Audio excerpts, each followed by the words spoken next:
আজ আপনাদের এমন এক দৃশ্য দেখাবো যা অবাক করবে আপনাকেও। আমরা তো দৈনন্দিন দোকান থেকে গাজরের বিভিন্ন প্রসেসিং ফুড প্রোডাক্ট কিনে খাই, কিন্তু সেই গাজর কোথা থেকে আসে? চলুন আমরা উত্তর চব্বিশ পরগনা জেলার দেগঙ্গা গ্রামে গিয়ে সেই দৃশ্য দেখে নিই। 45 টাকা বস্তা হিসেবে কাটি। আচ্ছা, হ্যাঁ, তারপরে কত টাকা রোজগার হয় দিন? আমাদের 250 টাকা রোজগার আছে। মানে এগুলো কি হয় এই গাজরগুলো? এগুলো হয় আমের জুস, এই গাজরের জুস, আচার। এগুলো বাইরে চলে যায় বস্তায় করে, প্যাকেট হয়ে গাড়ি করে বাইরে চলে যায়।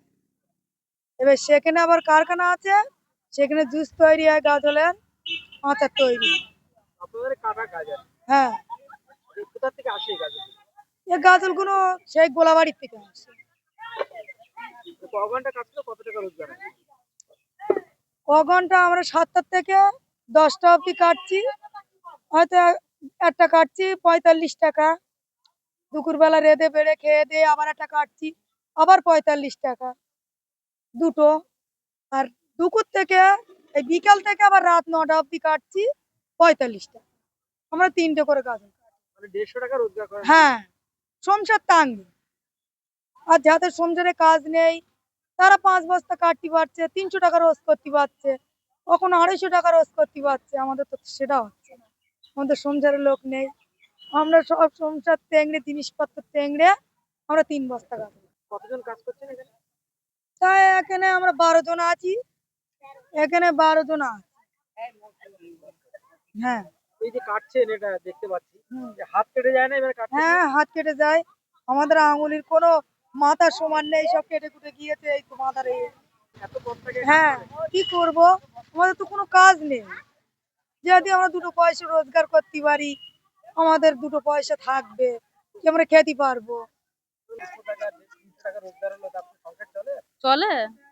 ওই ছেলের বায়নাই আমার পূরণ করতে হয়। যখন যেটা আসবে মামার এটা দাও ওটা দাও করে, তখন আমি ওকেই দিয়ে দিই।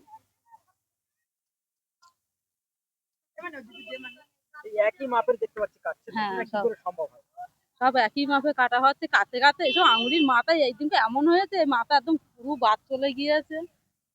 আমরা এখান থেকে ভ্যানালাদের সঙ্গে পিটি করে নিয়ে গ্রামে গিয়ে কাটিয়ে আবার গাজরটা তুলে নিয়ে আসি। গাজরটা তুলে নিয়ে আসার পরে সেই গাজরগুলো ব্যারেলে দিয়ে নুন দিয়ে জল দিয়ে গাজরটা যাতে ভালো থাকে সেই ব্যবস্থার জন্যই আমরা এখানে 20-22 জন 25 জন খাটাখাটনি করছি।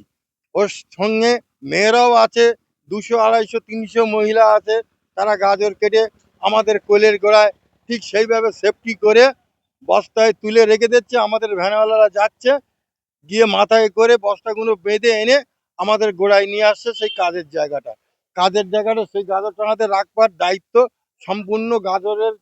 আমরা মালিক আছে, ম্যানেজার আছে, তারা মিলে গাজরটা সুরক্ষণ রাখার জন্য ব্যবস্থায় আমরা আছি। কি লবণ দিচ্ছেন কেন? কি কারণে লবণ দিচ্ছেন? গোবর লবণটা দেওয়ার কারণ হচ্ছে আমার গাজরটা খুব ভালো থাকবে।